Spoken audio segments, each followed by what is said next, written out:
Okay ప్రియులారా, Bible ఉన్న వారందరూ తెరిచి వాక్యాన్ని ధ్యానం చేసుకుందాం. ఇర్మియా గ్రంథము 23వ అధ్యాయము 18, 19 వచనాలు చదువుకొని ప్రార్థన చేసుకుందాం.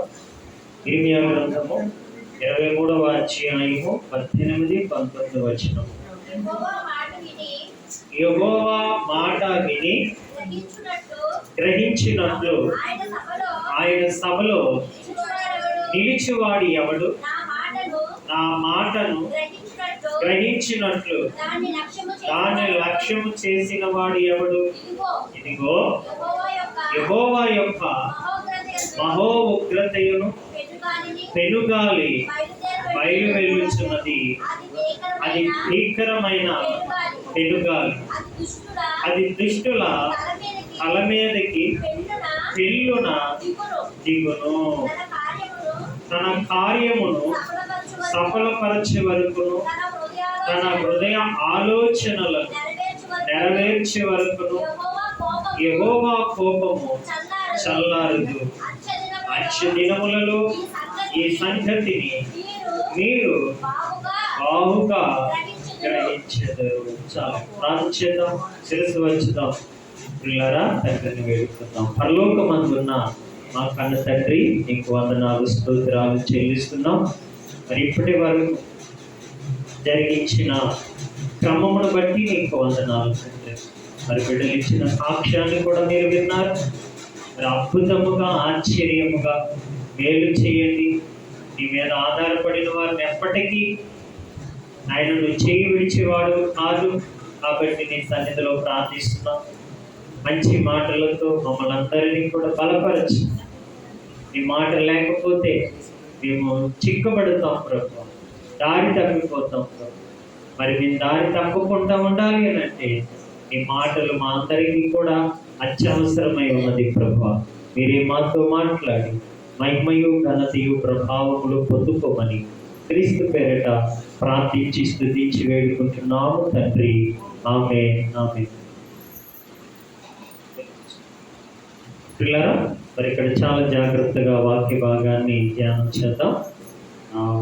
ప్రవక్త అయిన ఇర్మియా గారు, ఏంటి తెలుసు కదా, ఇర్మియా గారు 3 పుస్తకములు రాసిన ప్రవక్త అన్నమాట. ఎన్నండి? 3 పుస్తకములు. ఒకటి రాజుల గ్రంథము ఈయనే రాశారు, తర్వాత ఇర్మియా గ్రంథము, తర్వాత విలాప వాక్యములు. మొత్తము 3 పుస్తకములను రచయితగా పిల్లరా ఇర్మియా గారు వాళ్ళని చూస్తూ ఉంటారు. అయితే ఈ ఇర్మియా గారిని ఏమని పిలుస్తారనంటే విలాప ప్రవర్త అంటారు. అంటే విలాపం అంటే కన్నీటి ఏంటి ప్రవర్త అన్నమాట. అంటే ఎక్కువగా తన ప్రజలైన వారి కొరకు ఎక్కువగా అన్నమాట కన్నీటిని ఏంటి కార్చిన ప్రవర్త.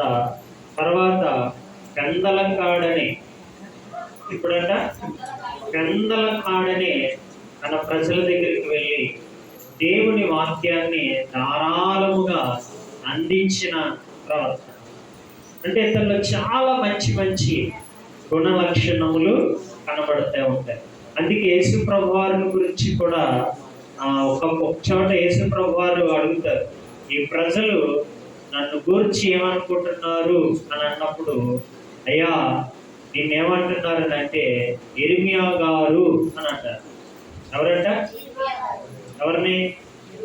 యేసు ప్రభు వారిని ఈ ప్రజలు నన్ను ఏమనుకుంటున్నారు అని అడిగితే, అయ్యా పాత నిబంధనలో ఉన్న ప్రవక్త అయిన ఇర్మియా గారు అని అంటున్నారు. ఎందుకంటే ఈయన కూడా, అంటే యేసుక్రీస్తు వారు కూడా మరి గెత్సేమనే వనంలోనికి వెళ్ళేటప్పుడు మరి ఈయన కూడా ఏం చేసేవారు?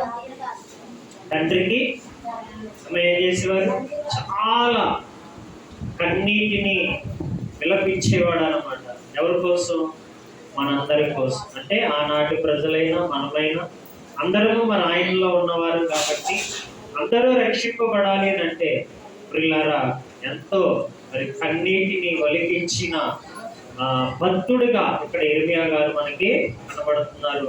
అందుకే యేసు ప్రభు వారిని కూడా ఇతడు ఇర్మియా అంటున్నారు అనేది కూడా మనం అక్కడ చదువుతాం మత్తయి సువార్తలో. ఓకే, మంచిది.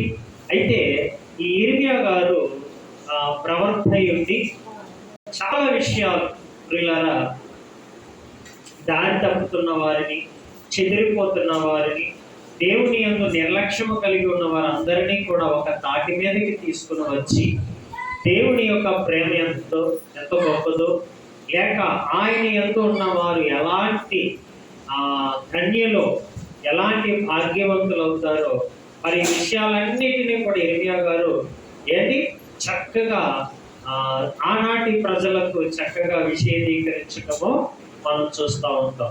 అయితే ఇక్కడ మనం చదివిన ఈ లేఖన భాగాన్ని కనుక కొంచెం జాగ్రత్తగా ఆలోచిస్తే 23వ అధ్యాయం 18వ వచనంలో ఆయన అంటున్నారు, యెహోవా మాట విని. ఎవరి మాట అంట?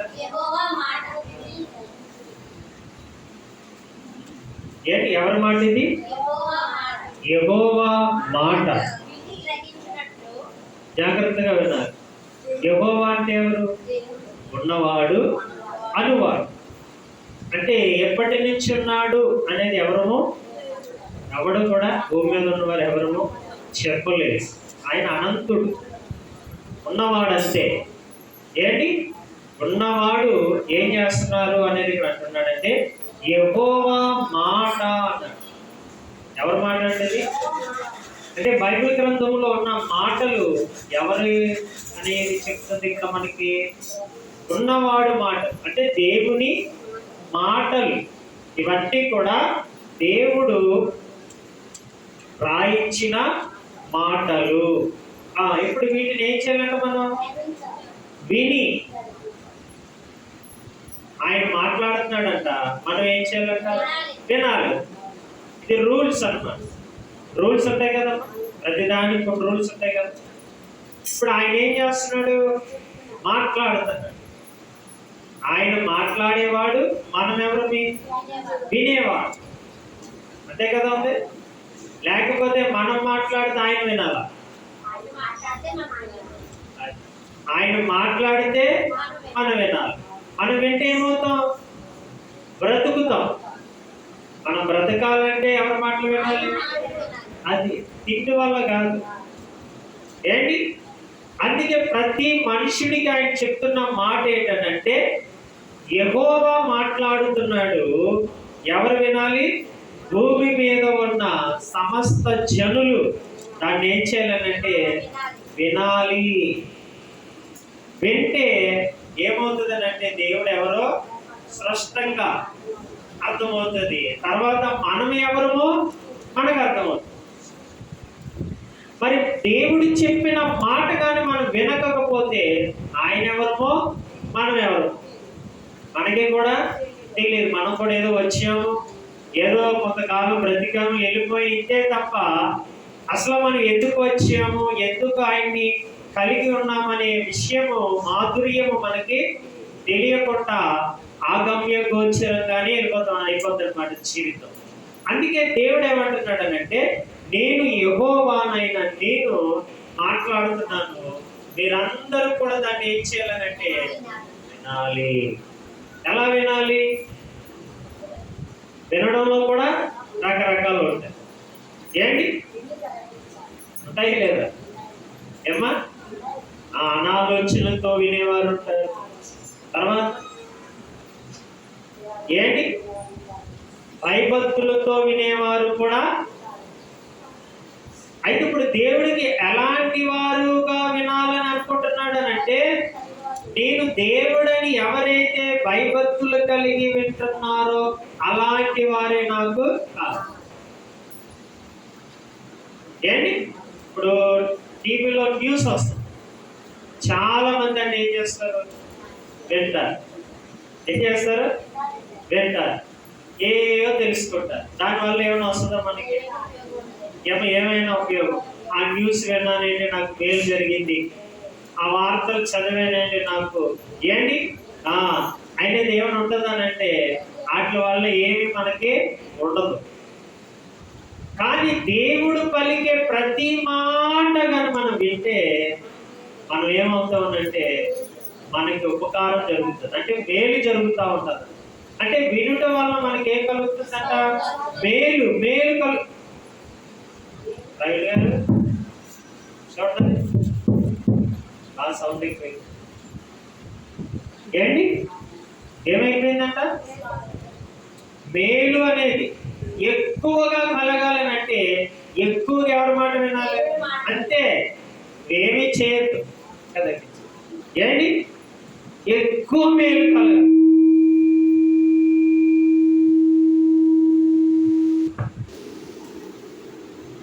ఏంటి ఎక్కువగా ఏం కలగాలి మనకి? మేలు అందరికీ కావాలి. చిన్న లాజిక్ చెప్పాడు అంతే ఆయన, ఏంటో కాదు అది, నా మాట వింటే చాలు అంతే కదా. అందరికీ ఏం కలుగుతుంది? మేలు వెనకాతల మేలు, మేలు వెనకాతల కీడేమైపోతుంది? కీడు తొలగిపోతా ఉంటుంది. అంటే వినటం వలన మేలు కలుగుతుంది, కీడేమవుతుంది? తొలగిపోతుంది. ఈ చిన్నదే మనం ఏమేమంటే మర్చిపోతాం. అదే వచ్చింది బాధ. వింటే చాలు కదా. ఇప్పుడు మన స్కూల్లో పిల్లలు జాయిన్ చేస్తాం, వారు చక్కగా పాస్ అవ్వాలంటే ఏం చేయాలి చెప్పండి? చక్కగా దేవుడి మాటలు, అదే స్కూల్లో చెప్పే మాటలన్నీ చక్కగా వింటే రాసుకోవాలని, చదువుకోవాలని, క్రమముగా ఉండాలని, ఏంటి అన్నీ కూడా ఎప్పుడు అర్థమవుతుంది?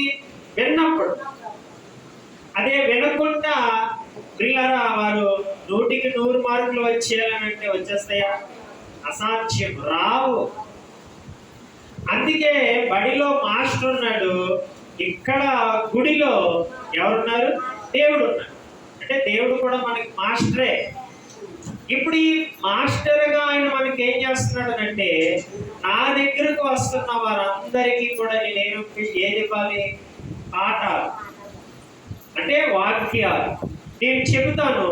మీరందరూ ఏం చేయాలంటే భక్తి శ్రద్ధలతో వినండి చాలు. ఆ వింటే ఆ వినికిడిలో మీకు ఏమేమి కలుగుతుందో చక్కగా అన్నీ రాయమండి. మనిషి చిత్రం ఏంటంటే అన్నీ వింటాడు, కానీ దేవుడు మాట దగ్గరకు వచ్చేటప్పటికి వినడం మానేశాడు. అర్థమైందండి? పొద్దున్నే లేస్తే అన్నీ వింటాడు, దేవుడు మాట దగ్గరకు వచ్చేటప్పటికి ఏం చేయడంటే పూర్ణంగా వినడు, అనాలోచనలతో వింటున్నాడు. ప్రియులారా అదే అంటున్నాడా, యెహోవా మాట విని గ్రహించినట్లు అని. చాలే, వింటే ఏమొస్తుందంటే మనం గ్రహించగలం. చూసారా? ముందు ఎవరున్నారు? దేవుడు కనపడ్డాడు, తర్వాత దేవుడు మాట కనపడుతుంది. అంటే మాట అయిన దేవుడు అంటే ఒకటే. అయితే తర్వాత ఏమంటున్నాడు? మనుషుడికి చెప్తున్నాడు, నువ్వేం చేయాలి? వినాలి. విన్నాదాన్ని ఏం చేయాలి? చూసారా? అక్కడ రెండు వచ్చాయి, యెహోవా యెహోవా మాట. అర్థమైందండి? తర్వాత వినటం, గ్రహించు. చూసారా? అక్కడ 2 కనబడుతున్నాయి, ఇక్కడ 2 కనబడుతున్నాయి. ఇప్పుడు అక్కడ 2 ఎలా కనబడుతున్నాయి, ఇక్కడ మనలో కూడా 2గా. అంటే ఒకటి వినాలి, రెండోది ఏం చేయాలి? విన్నా దాన్ని ఎందుకు నాతో మాట్లాడుతున్నాడు చూసారా అనేది ఒక్కసారి మనం గ్రహిస్తే చాలు.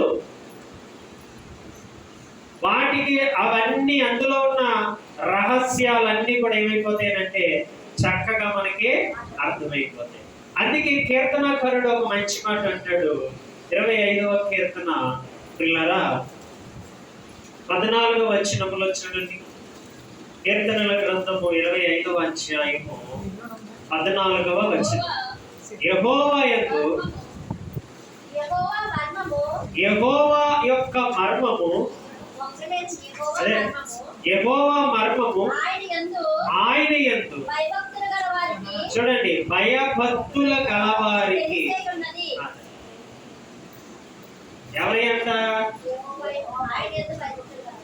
అంతే, చిన్నదే కదండి, భయభక్తులు కలిగి ఉంటే చాలు. అందుకే చాలా సులువైన మాటలే చెప్తాడు దేవుడు అందరికీ. కష్టమైనవి ఏమీ చెప్పడండి. కష్టమైన చెప్తాడా? ఏమీ కాదు, ఇవన్నీ సులువే. కానీ మనం ఆ కష్టం అనుకుంటున్నాం అంతే. మనుషులు ఏమనుకుంటున్నారు వాటిని? బాబోయ్, బైబిల్ చూస్తే 66 పుస్తకాలు మండలా కనబడుతుంది. ఏంటి రోజు చదివితే ఇది ఎలా కనబడుతుంది? చాలా చిన్నదిగానే కనబడుతుంది. చూసారు, అందుకే ఇక్కడ మంచి మాట ఏమన్నారనంటే 25:14 వచనంలో ప్రియులారా, ఏంటి చూడండి, యెహోవా మర్మము అంటే దేవుడు ఏమై ఉన్నాడు? మర్మము. మరి మర్మముగా ఉన్న దేవుడు మర్మంగానే ఉండిపోయాడా? చెప్పండి, లేదు కదా. ఆ మర్మమును ఏం చేయాలి? మర్మం ఒకటి ఉండిపోయిందండి. ఆ మర్మం మనకి తెలియాలంటే ఏం చేయాలన్నాడు? వినండి చాలు, వెంటే ఆ మర్మం ఏమిటో మీకు పూర్తిగా తెలిసిపోద్ది. వినకపోతే అంటే కదా, ఇప్పుడు మనం ఏదైనా ఒక మీరు అంటే ఎవరి పని వారిలో ఉంటారు. ఏంటి ఒక బాక్స్ తయారు చేస్తారు, లేక నేను కార్పెంటర్ కాబట్టి నేను ఒక ఏదైనా ఒక కబోర్డ్ లేకపోతే ఏదైనా చేసేటప్పుడు ఫస్ట్ నుంచి ఉన్నాడు అనుకోండి, ఆ పని ఎలా తెలుస్తుంది? ఇంతే కదా అంటాం.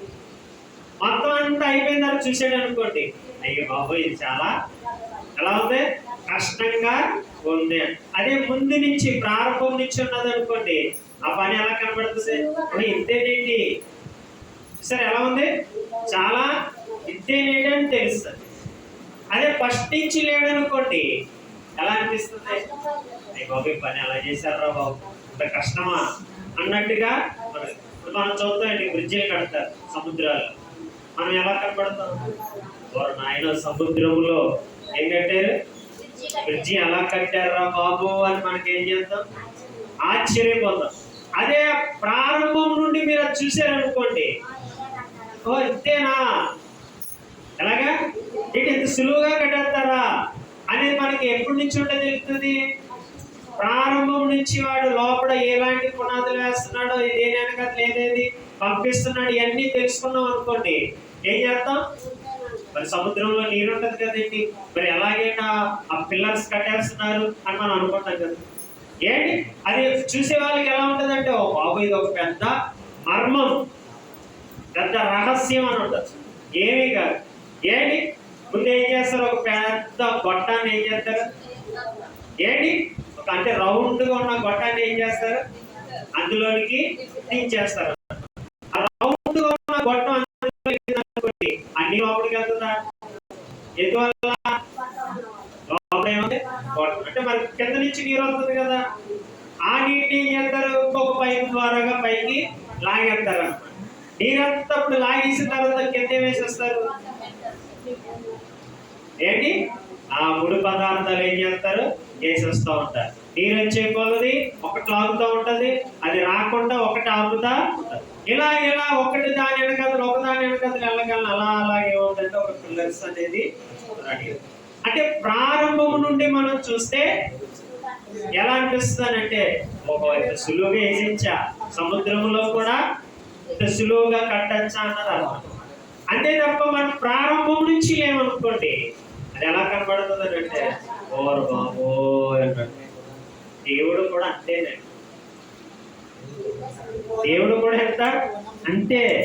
దేవుల్లో కూడా ప్రారంభం నుంచి ప్రతి మాట మనం వింటున్నాం అనుకోండి, దేవుని యొక్క ప్రేమతత్వం, దేవుని యొక్క దయాతత్వము, దేవుని యొక్క మహాకృపాతత్వము ఇవన్నీ కూడా మనకి చాలా ఇది ఎలా ఉంటే చాలా ఇంత సులువుగా దేవుని నేను అర్థం చేసుకోవచ్చా, ఇంత సులువుగా దేవుడిలో నేను ఉండవచ్చా అనేది మనకు కూడా ఏమవుతుందంటే అర్థమవుతుంది. అందుకే మొదట మనమందరము ఆయనకి దగ్గరగా చేరాలంటే ఏం చెప్పాడనంటే, ఆయన మాట వింటే చాలు.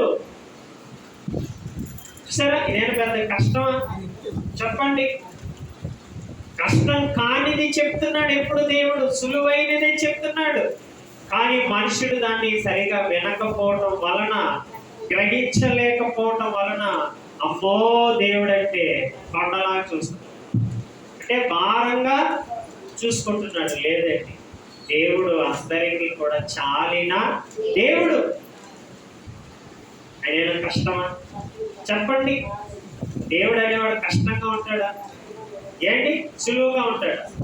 సులువుగా ఉంటేనే దేవుడు, కష్టమైతే దేవుడు ఏమవుతాడు మనకి ఏంటి.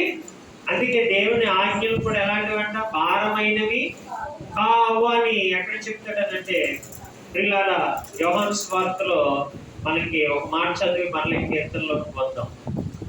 ఎందుకంటే మనుషుడు అనుకుంటున్నాడు దేవుడు అంటే కష్టము బాబోయ్ అని చాలా భయం పెట్టుకొని దేవునిలోనికి రాకుండా లేక దేవుని వాక్యాలు చదవకుండా మనుషుడు ఏమైపోతున్నాడు అంటే దూరం అయిపోతున్నాడు ప్రియులారా.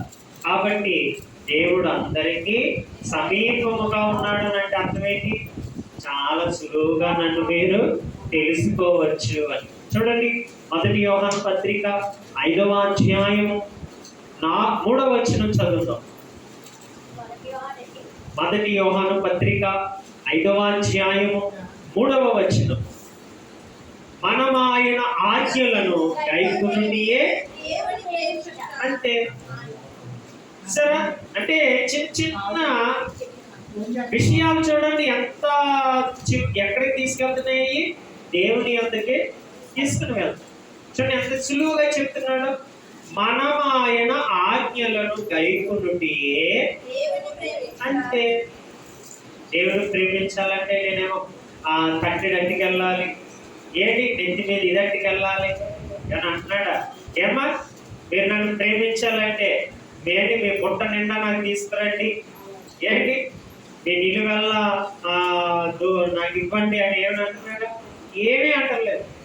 ఆయన మనం ఎలా ప్రేమించాలో చెప్తున్నాడు, ఎలా ఉంటే ప్రేమించగలమో చెప్తున్నాడు. ఏంటో లాజిక్ అంటే చిన్నది, ఆయన ఆజ్ఞలను ఆయన ఏం చెప్తున్నాడో ముందు విని ఆ చెప్పిన వాటిని గైకొంటే చాలంట. పరమనందున్న దేవుడు ఏం చేసినట్టు ప్రేమించుట అంటే ఇప్పుడేమన్నా చెప్పు, ఆయన ఆజ్ఞలు అంటే అంటే గైకొనటం భారమైనది. ఏమో భారమైందా? ఆయన గైకొనుటే మాట భారమైనవా కష్టమైనవా?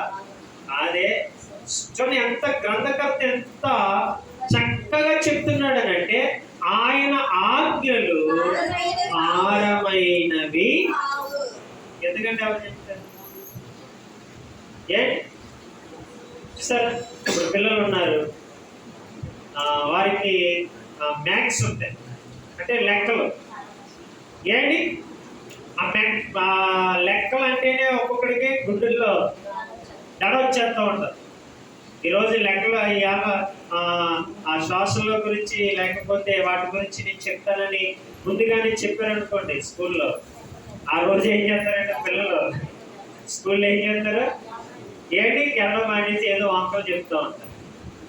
అదే కానీ దాని మీద కొంచెం మనసు పెడితే చాలా సులువు అన్నమాట. అన్నిటికంటే సులువైతే ఏదనుకుంటున్నారు, లెక్కలే సులువు. కానీ ఆ లెక్కలన్నీ వీళ్ళకి ఏం చేస్తారు అంటే ముందు నుంచే భయం పెట్టేసుకున్నారు. అందుకే బాబు లెక్కలంటే ఏమైపోయింది, భయం పుట్టేసి. అందుకే చూడండి చాలా మంది పిల్లలు అందులో ఏమైపోతారు అంటే ఫెయిల్ అయిపోతారు. కానీ అవి కొంచెం మనసు పెడితే ఏంటి అవన్నీ కూడా చాలా సులువుగా అర్థమైపోతూ ఉంటాయి. వాక్యం కూడా అలాంటిదే. చూసేటప్పటికి అవి బాబోయ్ ఇన్ని వచ్చినాలా, ఇన్ని అధ్యాయాలా, ఇన్ని పుస్తకాలా అని మనం అనుకుంటాం. చక్కగా వాటిని చదువుతా చక్కగా వింటా ఉంటే ఏంటి ఎంత సులువా చూసారా. అది ఇక్కడ గ్రంథకర్త ఏమన్నాడు అంటే ఆయన ఆజ్ఞలు భారమైనవి అంటే ఏమో భారమైనవి చెప్పాడు. తెలీదు ఆయనకి, నీ బిడ్డకి నువ్వు భారమైనది ఏదైనా చెప్తావా? నేను చెప్తావా? ఎందుకేమో నువ్వు ప్రేమిస్తున్నావు కాబట్టి ఏమా, అందుకే నువ్వేమేమో భారం పెట్టవు, సులువైందే ఇస్తావు. మరి మన తండ్రి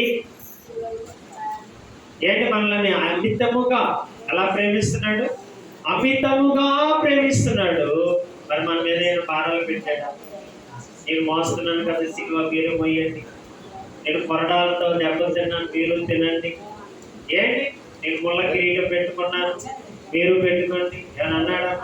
లేదు కదా. మనం పొందవలసిన శిక్ష అంతా ఆయన పొందేశాడు. ఇంకేముంది నీకు భారం? ఇంకేముంది మనకి కష్టం? కానీ వినటం కూడా మనుషులు ఏమనుకుంటున్నాడు? భారం అనుకుని ఎవరికి దూరం అయిపోయాడంటే దేవుడికి దూరం అయిపోయి లోకములో ఉన్న శ్రమలకు, లోకములో ఉన్న పాపాలకు, లోకములో ఉన్న నానా చెత్త చెదారాలన్నిటికీ దగ్గరైపోయాడు, బానిస అయిపోయాడు. ఇప్పుడు పిలిస్తే రాలేకపోతే చూసారా? ఇప్పుడు పిలిస్తే కాదంటున్నాడు, నేను రానంటున్నాడు. సరే, అందుకే దేవుడు అంటున్నాడు, ముందు వినండి చాలు. మీరు వింటే మీరు గ్రహించగలరు. గ్రహిస్తే అప్పుడు మీకు ఏమనిపిస్తుంది? ఇది భారముగా. చూసారా? పని ఆ యొక్క సముద్రములో ప్రియులారా, ఆ స్తంభాలు వేసేటప్పుడు అయ్యి బాబా ఎలా కట్టాడు రా బాబా, అదే ముందు నుంచి చూస్తే ఇది చాలా సులువుగా కడుతున్నారా అన్నట్టుగా మనకి అర్థమవుతుంది. అలాగే ప్రియులారా, దేవుడు మాటలు అందుకే ఇందాక మనం చదివిన ఆ కీర్తనల గ్రంథము ప్రియులారా 25వ అధ్యాయం 14వ వచనంలో మరి ప్రభు అంటున్న మాటని గురించి మనం ఆలోచిస్తే అక్కడ ఏంటి చూసారా? యెహోవా మర్మము ఆయన యందు భయభక్తులు గల వారికి ఏమైపోయిందంట? తెలిసిపోయింది. తెలిసిపోయిందంటే ఏంటి? ఇంకా సులువైపోయింది. ఏంటి ఏమైపోయింది? ఇంకా సులువు. నా తండ్రి ఎలాగ నన్ను చేయమన్నాడు అవన్నీ నీకు చెప్పేశాడు. తెలియనప్పుడు ఎలా ఉన్నాడంట? ఆయన మర్మముగా ఉన్నాడు, మర్మముగా ఉన్నాడు. అందుకే ప్రియులారా, ఆయన మనకు అర్థం అవ్వాలంటే చిన్నదిగా చెప్పాడు. యెహోవా మర్మము ఆయన యందు భయభక్తులు గల వారికి. అంతే. ఏం చూపిస్తే తెలిసిపోతుందంటే ఆయన గురించి మనకి? ఆయన యొక్క ఆ గుణాతిశయములు ఏముంటే తెలిసిపోతుందంట మనకి? భయము ఉంటే చాలా అన్నాడు. అంతే. చూసారా? అంటే ఒక్కొక్కటి లాజిక్లు చెప్తున్నాడు మనందరికీ సులువుగా అర్థమయ్యే విధానాలు. ముందు యెహోవా ఎవరో తెలియాలంటే ఏం చేయాలంట? వినాలి. అప్పుడు దేవుడు ఎవరో తెలిసిపోతుంది. ఏంటి ఇక్కడ మర్మమై ఉన్న దేవుడు మనకు తెలియాలంటే ఏముండాలంట? భయభక్తులు ఉంటే చాలు. అమ్మో జ్ఞానాదివారు ఏంటి దేవుడు ఇలా చెప్పాడు, ఎలా ఉండమన్నాడు ఏంటయ్యా? ఏంటి చూసారా? అమ్మ రోజు దేవుడు ఏం చెప్పాడు? వాక్యం చదవమన్నాడు, ప్రార్థన చేయమన్నాడు, దేవుని స్వార్థని ప్రకటించమన్నాడు.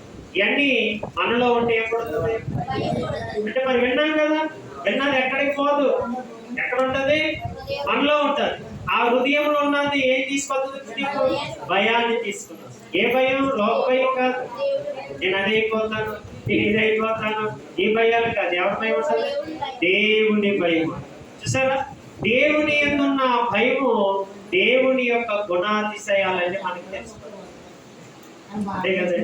ఇప్పుడు మనకి నూతనంగా వివాహం, నూతనంగా వివాహం అయ్యేటప్పుడు వీరి ఇష్టాలు వాళ్ళకి తెలియదు, వాళ్ళ ఇష్టాలు తెలుస్తుందమ్మా. అది ఎప్పుడు తెలుస్తుంది?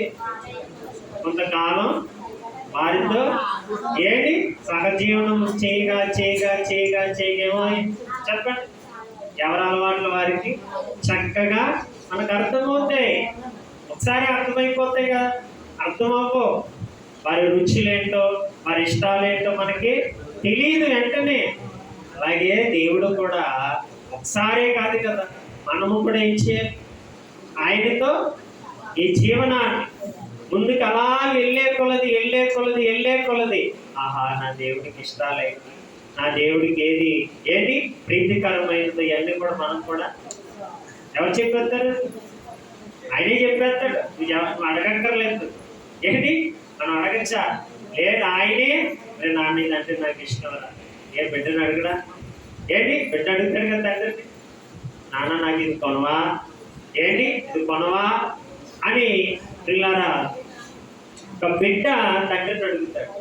అలాగే తండ్రి కూడా బిడ్డని ఏం చేస్తాడు? అదే నాన్న ఇది నీకు ఇష్టం కదా, తీసుకో. సార్ తండ్రి ప్రేమను పిల్లలు మనకి ఏం చేస్తాడు? ఆయన చక్కగా మాధుర్యముగా అందిస్తాడు. అయితే నువ్వు నేను చేయవలసిన పని ఏంటంటే ఆయన ఏం కలిగి ఉండాలంట? అంతే. నేను కొట్టించుకునేదా ఏంటి? ఎక్కడో హిమాలయ పర్వతాలు ఏమైనా దొరుకుతుంది ఇదేమైనా? ఏమా ఎక్కడ ఉంటుంది? ఇది నీలోనే ఉంది, నీ దగ్గరే ఉంది, ఎక్కడికి వెళ్ళక్కర్లేదు. చూసారా, అన్ని మన దగ్గర ఉన్నాయే చెప్తాడు ఆయన, మన దగ్గర లేని చెప్పడు. ఎక్కడో ఉంది, అక్కడికి వెళ్ళి తెచ్చుకొని నన్ను ఆరాధించండి అని ఎక్కడో ఉందా బైబిల్లో? ఏంటి కొత్త నిబంధనలో? ఏమీ లేదు, అన్ని ఎవరి దగ్గర ఉన్నాయి? మన దగ్గరే ఉన్నాయండి. అందుకే మనకి చెప్తున్నాడు, ఎక్కడో ఉన్నాయి, అవన్నీ తీసుకొని నా దగ్గరికి రండి అని దేవుడు ఎక్కడా చెప్పలేదు ప్రియులారా. కానీ మనుషుడికి అదే అర్థం కావడం లేదు. చిత్రం ఏంటంటే ఇదే అర్థం కావడం లేదు. అన్ని ఎవరి దగ్గర ఉన్నాయి? మన దగ్గరే ఉన్నాయి. హృదయం నీ దగ్గర ఉంది, మంచితనం నీ దగ్గర ఉంది, విశ్వాసం నీ దగ్గర, అన్ని నీలోనే ఉన్నాయి. కానీ వాటిని కొంచెం ఉపయోగించుకుంటే చాలు, మీరు నన్ను ఏంటి ఆరాధించు. చూసారా, ఇలాంటి మంచి మంచి విషయాలు దేని ద్వారా తెలిస్తే? వినటం వలన తెలుస్తావు. వింటే భయం వస్తుంది, వింటే ప్రేమ కలుగుతుంది, వింటే దేవుని యొక్క గుణ లక్షణాలన్నీ కూడా మనకి అర్థమవుతాయి. అందుకే ఇప్పుడు ఇర్మియా ప్రవక్త ఏమంటున్నాడు అంటే, విన్నా మీరేం చేయాలి? ఇప్పుడు ఏం చేయాలంటే ఇప్పుడు గ్రహించండి. ఈ గ్రహింపు కావాలి. ఇప్పుడు మెయిన్ ఇంపార్టెంట్ ఏంటంటే గ్రహింపు. గ్రహింపు లేదనుకోండి మరలా దారి తప్పుతుంది. ఇప్పుడు అవ్వ దగ్గరికి సాతాను వచ్చాడు, వాడు కూడా ఎవరిలో ఉన్న మాటలు చెప్పాడు? దేవుడు ఏం చెప్పాడో అందులో తీసుకొని చెప్పాడు. ఆయన ఏమన్నాడు? ఇది తింటే, ఈ పండు తింటే ఏమవుతారు అన్నారు? చనిపోతారు అని ఎవరు చెప్పారు? దేవుడు చెప్పాడు. ఈడు కూడా అలాంటి మాటలే తీసుకొచ్చి ఏం చెప్పాడు? ఈ పండు తింటే మీరు చావనే. అంటే అక్కడ ఏం లేదు, ఇద్దరు మాటలు విన్నారు. ఎవరి మాట ముందు ఎవరి మాట చెప్పారు? దేవుడు చెప్పాడు, దేవుడు మాట విన్నారు. కృష్ణుడు చెప్పాడు, వాడు మాట విన్నారు. అయితే ఇక్కడ ఏది లేదు, అదనమాట. చూసారా, ఈ గ్రహింపు లేకపోవటం వలన ఆడేం చేశాడనంటే కొన్ని మాటలు ఎక్స్ట్రా చెప్పాడు. కొంతమంది మనం మాట్లాడుతూ ఉంటాం, ఏంటి మాట్లాడేటప్పుడు ఎదుటి వాడిని ప్రశ్న వేస్తున్నాం అనుకో, ఇక్కడ ఏం చేయడు? బాబు ఇంటి ఎక్కువ మాట్లాడుకుంటున్నాం బాబు, మనం దొరికిపోతాం. ఏమైపోతాం? మనం దొరికిపోతాం అని సైడ్ ఏం చేస్తాడు? ఇంకా మాట్లాడకుండా వాడి సైడ్ అయిపోతాడు. అదే కానీ కొంచెం మనం తెలివి తక్కువగా ఉన్నాం అనుకోండి, ఏంటి మాటలు మాట్లాడతాడు? చాలా మాటలు మాట్లాడి మనల్ని ఎలాగైనా బొట్లో వేసుకోవడానికే చూస్తాడు. ఎందుకంటే నువ్వు వినే విధానంలో వాడికి అర్థమైపోతాం. చూసారా, అలాగే దుష్టుడు కూడా ఏం చేస్తాడు అంటే, అవ్వ బాగానే వింటుంది అని ఏం చేశాడంటే ఎక్కువ మాటలు చెప్పడం ప్రారంభించాడు. గ్రహించలేదు. ఇది తింటే బ్రతికేద్దామా, ఇది తింటే మాకు చావు లేదా, ఇది తింటే మేము అమరత్వాన్ని కలిగి ఉంటామా అని ఒక అనాలోచనలోకి వెళ్ళిపోయింది. ప్రియులారా, చివరికి ఏం తెచ్చుకుందానంటే మరణాన్నే. చూసారా, అక్కడ ఏది లేదు, గ్రహింపు లేదు. చూసారా, అలాగే ప్రియులారా, మనం కూడా ఈరోజు సమాజంలో దేవుడు అనే మాట ప్రతి చోట వినబడుతుంది. అయితే అది దేవుడి మాట, దెయ్యము మాట తెలుసుకోలేకపోతుంది. అర్థమవుతుందండి? దెయ్యం కూడా ఎవరి మాటగా చెప్తుంది? దేవుడి మాటగానే చెప్తుంది. అది కూడా ఎలాంటి వ్యాసం వేసుకుని వస్తుందంట చూడండి. కొరింథీయులకు రాసిన 2వ పత్రిక, కొరింథీయులకు రాసిన 2వ పత్రిక ఏంటి 11వ అధ్యాయం, 2వ కొరింథీయులకు రాసిన పత్రిక 11వ అధ్యాయం 14వ వచనం. ఇది ఆశ్చర్యము కాదు. చూడండి, సాతాను తానే వెలుగు దూత వేషము ధరించుకొని ధరించుకొని ఉన్నాడు, ధరించుకొనిచున్నాడు. చాలే, చూసారా ఎలా ఉన్నాడంటే వాడు కూడా అంటే వెలుగై ఉన్నాడు వాడు. ఎలా ఉన్నాడంట చూసారా ఇప్పుడు? అంటే దేవుడితో ఈక్వల్ గా ఉండాలని ఆడు ఎక్కువ ఇష్టపడతా ఉంటాడు. మళ్ళీ విందాం. ఇది ఆశ్చర్యము కాదు చెప్తున్నాడు గ్రంథకర్త అంటున్నాడు పౌలు గారు. ఒకడి కోసం నేను చెప్తాను, జాగ్రత్తగా వినండి. ఇది ఆశ్చర్యము కాదయ్యా, సాతానుడు అనేవాడు ఉన్నాడు ప్రపంచంలో. వాడు ఎలాంటి వాడు మీకు చెప్తున్నాను, జాగ్రత్తగా వినండి. వాడు సాతానుడు కదా, చీకటిగా ఉంటాడని మీరు ఎప్పుడు అనుకోకండి. వాడు ఎలా ఉన్నాడట? వెలుగై ఉన్నాడు వాడు. సరే, మరి దేవుడు కూడా ఎవరు? వెలుగై ఉన్నాడు. అయితే ఆయన ఒక పదం అంటాడు, నిజమైన వెలుగు. మరి ఈడి వెలుగు, ఈడి వెలుగేంటి? నిజమైనది కాదు. అర్థమవుతుందండి? అందుకే అది వేషం అన్నాడు. మరలా చెప్తున్నా, అక్కడ ఏమన్నాడు? వేషము. అమ్మా ఏమన్నాడు? వేషాలు అంటే తెలుసా? వేషం అంటే సినిక్ ఫీల్డ్ అంటే తెలుసు కదా. సినిక్ ఫీల్డ్ అంటే ఏంటి? వేషం. సేమ్ ఎలా ఉంటారు? చిరంజీవి ఉన్నాడు అనుకో, ఇంకొక చిరంజీవి దిగుతారు. ఏంటి? ఒక రామారావు గారు ఉన్నారు అనుకో, సేమ్ రామారావు లాగే. చూసారా? దాన్ని ఏమంటాం? వేషం. మనం ఇప్పుడు ఇద్దరులో ఎవరు అసలైనడు అనే గుర్తుపట్టగలమా? ఎందుకని? ఎలా ఉన్నారు? సేమ్ అలాగే కనపడతారు. ఎప్పుడు మనకు అర్థమవుతుందనంటే వినేటప్పుడు. అందుకే దేవుడు ఏం చెప్పాడు?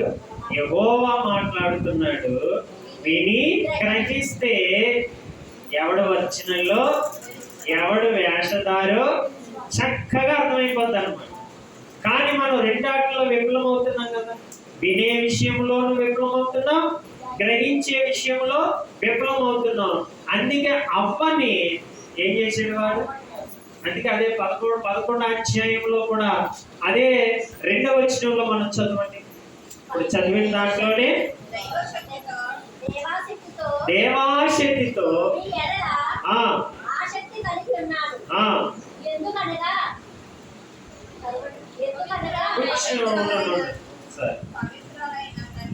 అక్కడ 3వ వచనం చదవండి. సర్పము తన కుయుక్తి చేత చూడండి అవ్వని మోసపరచినట్లు మీ మనస్సులను చెరుపుబడి క్రీస్తు ఎడలనున్న సరళత నుండి పవిత్రత నుండి ఎట్లయినను తొలగిపోవునేమో అని భయపడుచు. అమ్మ దగ్గరికి ఎలా వెళ్ళాడంట?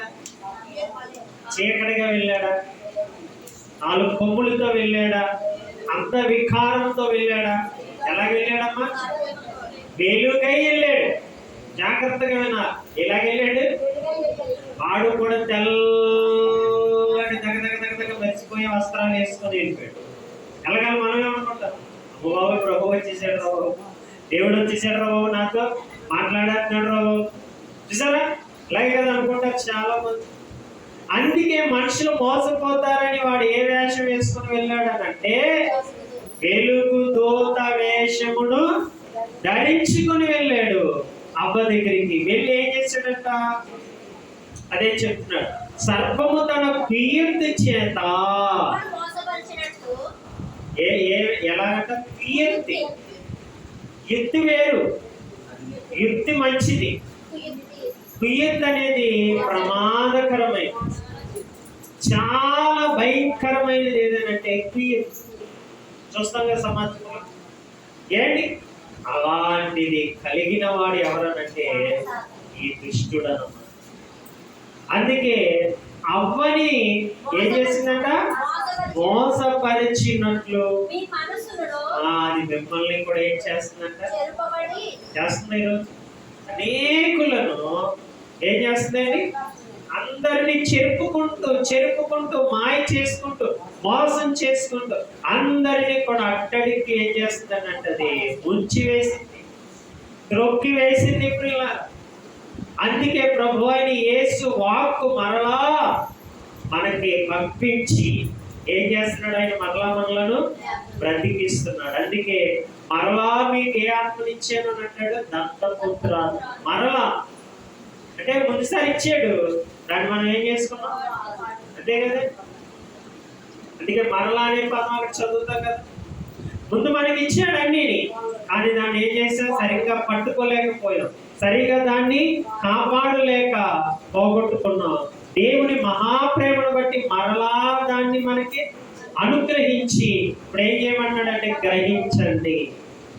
ఒకసారి మీరు పడిపోయారు, ఈసారి పడిపోవడానికి. ఒకసారి మీరు మోసపోయారు, ఈసారి మోసపోవడానికి వీల్లేదని ఖండితముగా పిల్లల దేవుడు అందరికీ కూడా ఏం చేస్తున్నాడు అంటే ధారాళంగా చెప్తున్నాడు. అందుకే అందరికీ తల్లిగా పిలువబడిన ఒకనాటి అవ్వ మనందరికీ కూడా మాదిరిగా చూపిస్తాడు. అవ్వనే మోసగించాడు, మీరెంత? అంతే కదా. మన తల్లినే మనం ఎంత చెప్పండి? మనం ఇంకెంత? ఆమె దగ్గర నలకే కదా, నలకాయనే ఏం చేసింది? ఏంటి? నలకాయనే మోసం చేసేసి, మరి మనం ఎంత చెప్పండి? చూసారా? అందుకే జాగ్రత్త. మీ దగ్గరికి కూడా ఎలా వస్తుందంట? అది కుయ్యెత్తుతో వస్తుందంట. ఏ వ్యక్తితో? కుయ్యెత్తి వేసి తర్వాత వేషం వేస్తుందంట, వేషం మార్చేస్తుంది, భక్తుడిగా వస్తుంది, భక్తి వేషాలన్నీ కనపరుస్తుంది, భక్తి గల మాటలన్నీ చెప్తుంది. చివరికి నేను ఎక్కడ పడగొడుతుంది అంటే చీకటిలో పాడేస్తుంది. చూసారా అది ఎంత కుయ్యెత్తు కలిగి ఉందో?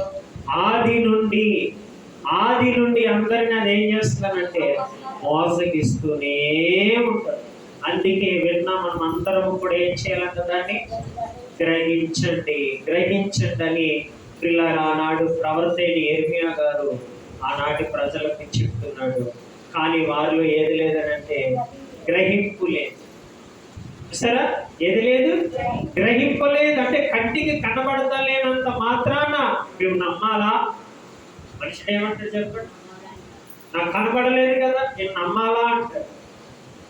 ఇలాగా మొండు వైఖరిని చాలా మంది ఏం చేస్తారంటే కనపరుస్తూ ఉంటారు. ఇప్పుడు ఇశ్రాయేలు కూడా, ఈ యోధా ప్రజలకు కూడా అదే విషయాన్ని ఆయన చెప్తున్నాడు. అందుకే చూడండి, మరలా వాక్యంలోకి వెళ్దాం. 23వ అధ్యాయం ఇర్మీయా గ్రంథము 18వ వచనంలో ఆయన అంటున్నారు, యెహోవా మాట విని గ్రహించినట్లు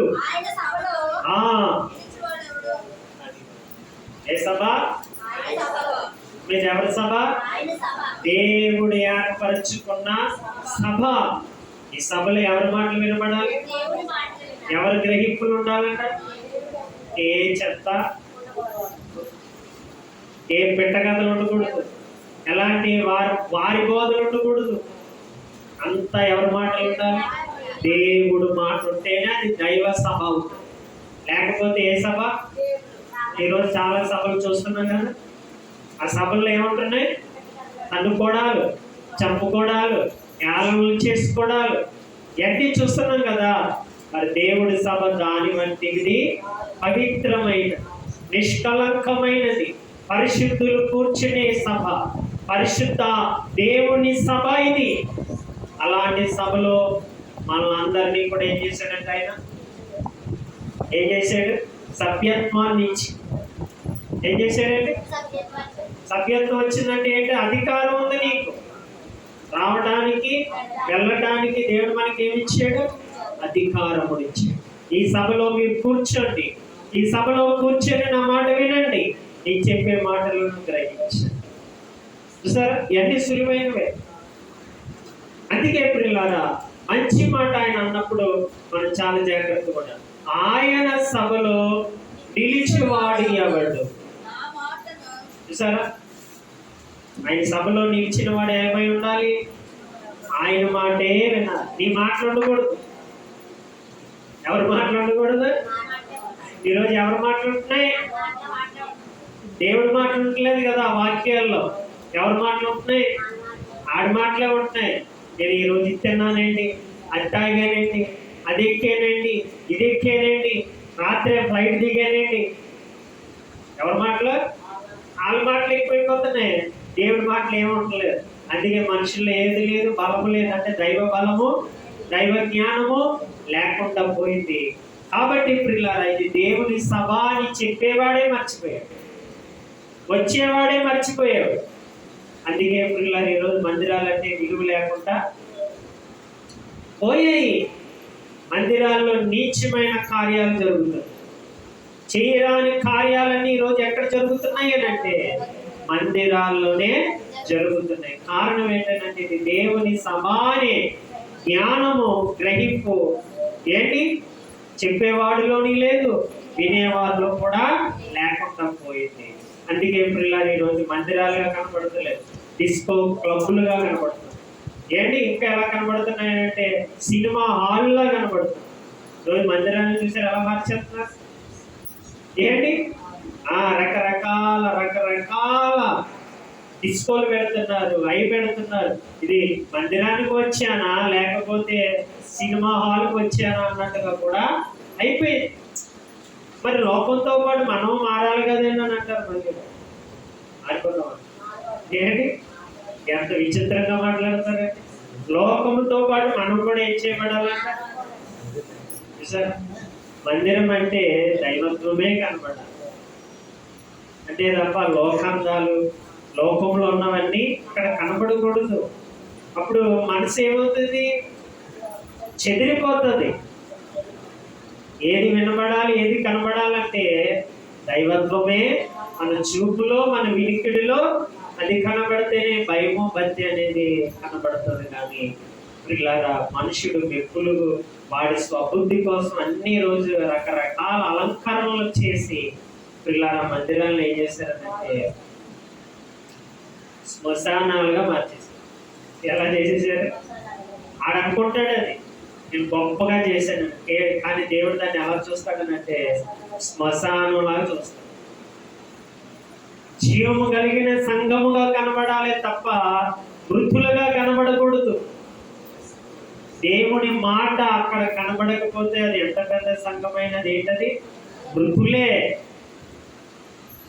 అది దేవాలయం కాదు, శ్మశానం. ఏంటి? అందుకే మన్ను నిన్ను ఏం చేయదన్నాడు? నిన్ను స్తుతించదు. సజీవులే కదా. సజీవులు ఎప్పుడమవుతాం? ఆయన మాట వింటే సజీవులం అవుతాం. ఆయన మాట లేక మనుషుడి మాట ఉందనుకోండి మృతులే ఉంటారు. అందుకే ఈరోజు చూడండి, చాలా మంది దేవుళ్ళలోంచి తొలగిపోయేవారే కనపడుతుంది, నిలబడేవారు కనపడతలేదు. కారణం ఏంటంటే దైవ జ్ఞానము లేదు. వారి సొంత జ్ఞానాలు బోధిస్తున్నారు. ఈరోజు సమాజంలో చాలా మంది బైబిల్లో విడివిడి జ్ఞానాలు ఎక్కువైపోయాయి. ఏంటి? బైబిల్ విధానం తెలుస్తలేదు చాలా మందికి. ఈరోజు చాలా మంది ఏర్పరచబడిన వారు, క్రీస్తులో ఉన్నవారిని చెరిపేవారు పెరిగిపోయారే తప్ప నూతన ఆత్మలను తీసుకొచ్చే బోధలు ఎక్కడా కనబడతారు. ఉన్నవారినే చెడగొడుతున్నారు వీళ్ళు బోధల చేత. కాబట్టి ఇప్పుడు ఇలా ఇక్కడ అంటున్నాడు, మనం ఎవరి సభలో ఉన్నాం? ఆయన సభ. ఇక్కడ ఆయనే అధినేత, ఆయనే సద్బోధకుడు, ఆయనే అందరికీ యజమానుడు. మనం అందరం ఎవరు? సేవకులం, విద్యార్థులం. ఆయన ఏం చెబితే చేతులు కట్టి వినవలసిన వారమే తప్ప మనం ఆయన పక్షాన నిలబడుకొని నేనేదో చెప్పేస్తున్నాననే ఆలోచన ద్వారా ఎప్పుడు రాకూడదు. మనం ఎదిగేవారు ఏమై ఉంటారు? ఒదిగేవారే ఉంటారు. ఈరోజు ఎదిగేది లేదు, ఒదిగేది లేదు. 4 మాటలు నేర్చుకుని ప్రియులారా ఈరోజు సమాజంలో విచ్చలవిడిగా పడిపోయి దేవుని నామానికి దోషణకరమైన వారిగా మారిపోతున్నారు. వారి మీద దేవుని యొక్క ప్రచండమైన ఉగ్రత చూడండి దిగిపోతుందని ఇక్కడే చూడండి. అక్కడే అంటున్నాడా? గ్రహించినట్లు దాన్ని పై చదువు. నా మాటను గ్రహించినట్లు అదిగోనైనా ఆయన సభలో నిలిచివాడు ఎవడు? నా మాటను గ్రహించినట్లు ఎవడున్నాడు? వీళ్ళని ప్రశ్నిస్తున్నాడు. సరే, ఏం చేస్తున్నాడు? నా సభలో నా మాటలు మీలో ఉన్నాయా? నా మాటలే మీరు చెప్తున్నారా అని ఎవరు అడుగుతున్నారు? సరే, అవునండి, అడుగుతాడు ఆయన. ఎవరిచ్చింది? ఆయన ఇచ్చింది. ఆయన మాట లేక నీ మాట ఉంటే అడగడా? ప్రశ్నిస్తాడా? అప్పుడు చూడే ఉంటాడు. ఇదిగో మీ మాటలు లేకపోవటం వలన ఇదిగో యెహోవా యొక్క మహా ఉగ్రత. ఎవరి మాట లేకపోవడం వల్ల? అదే దేవుడి మాట ఉంటే మహో ఉగ్రత ఉంటుందా? చెప్పండి, ఉంటుందమ్మా?